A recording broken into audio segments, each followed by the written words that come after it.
Hello everybody and welcome back to another video. It's funny, I was thinking just before I started recording this that it's quite funny that I played a lot of these games because it was Halloween and I was interested in having a bit of a horror month.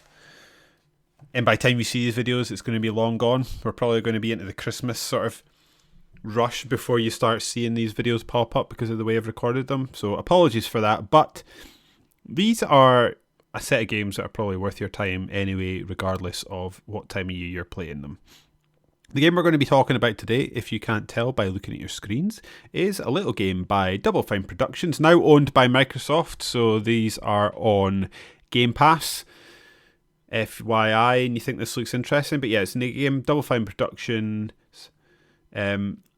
which used to be owned, before, try not to yawn here, used to be owned by Tim Schafer, I believe, before he was purchased by Microsoft. I think Tim Schafer's still there, so that's good for him, I guess. Yeah, this is Costume Quest. This is a game by Double Fine Productions. It was developed and published by them, apart from consoles, so until 2013.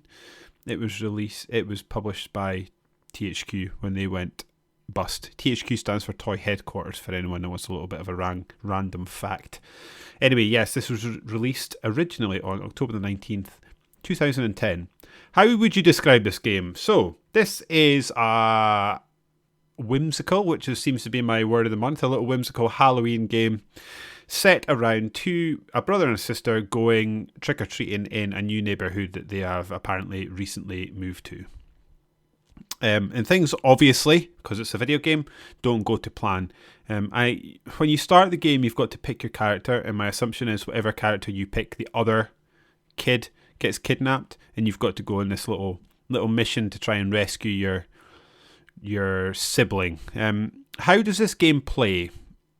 This game plays, I hate doing this, but the easiest way to do it is sort of the combat sections of this game. In fact, the whole bleeding game is a little bit like a tiny little Pokemon game. What do?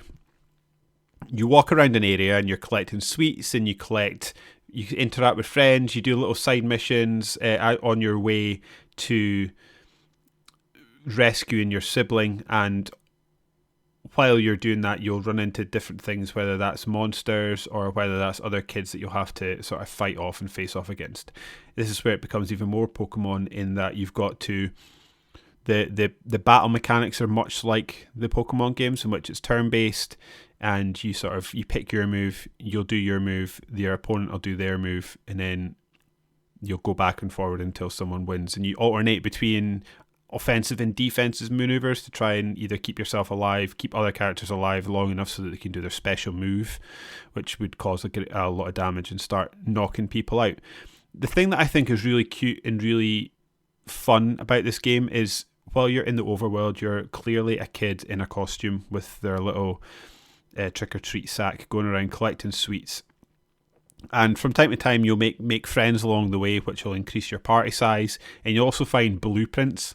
So what happens is you start off as a wee kid with a robot, and then that's dressed as a robot, and then you eventually encounter another kid that is dressed up as a knight, and he will join your party.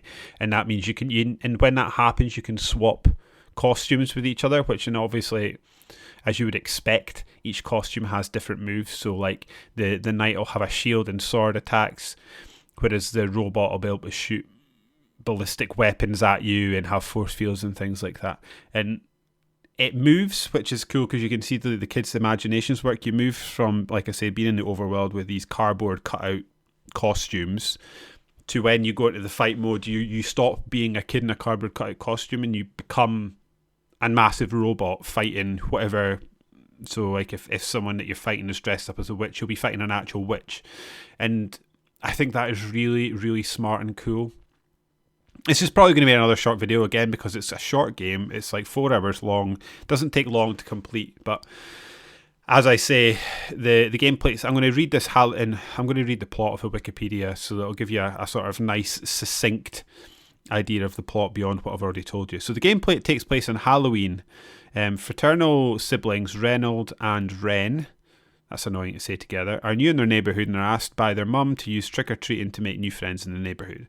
The player at this point chooses which sibling they play as. The two dress in their costumes, with non-playable character dressing as a piece of candy. That's what happens then. And the playable character dressing as a robot. A monster with a sweet tooth sees the non-playable sibling and kidnaps him or her. The player character must now save their sibling in time and be home before curfew. The player character trick-or-treats at houses, tracking the monsters and their siblings from the neighbourhood, then to a mall, then to a country town, finding new party members along the way. Eventually, the player character will confront the leader of the monsters, Dorsilla, who, after defeating her, reveals that she's actually working for a much more powerful monster called Cadaverous Big Bones. By defeating him, the player character is able to rescue their sibling and return home, banishing the monsters back to their home world.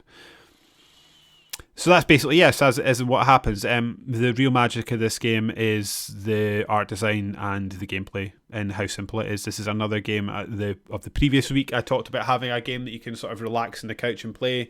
This is that tenfold. At least last week there was elements of the game that you had to react to quickly. This one, because of the combat being turn-based, you can really just take your time and enjoy what the game has to offer.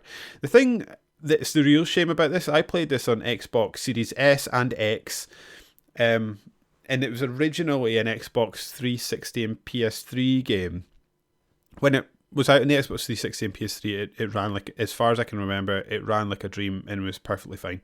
This one, I had a lot of chunking and a lot of hitching and a lot of freezing, and that was a real shame. You would think that they would have worked that out by now, and that the power of these consoles would sort of be able to overpower any issues that there might be. But no, it only recently came to Game Pass this month, so I wonder if it's a game that was hurriedly ported and it wasn't quite as easy a port job as you would maybe think. But there's that to think about. I would say, if at all possible, play this on the original hardware or play it on PC, where I'm assuming it's going to run much better than it does on consoles, which is a bit of a shame.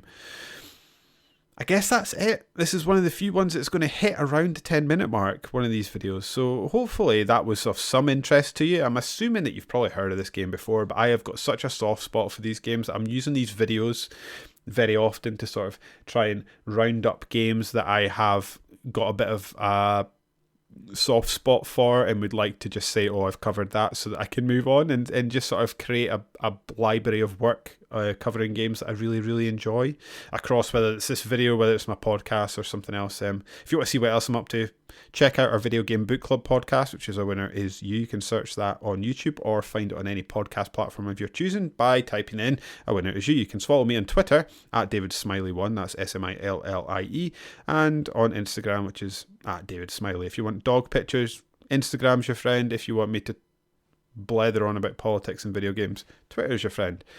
And with that, please like and subscribe. Thank you. Catch you later.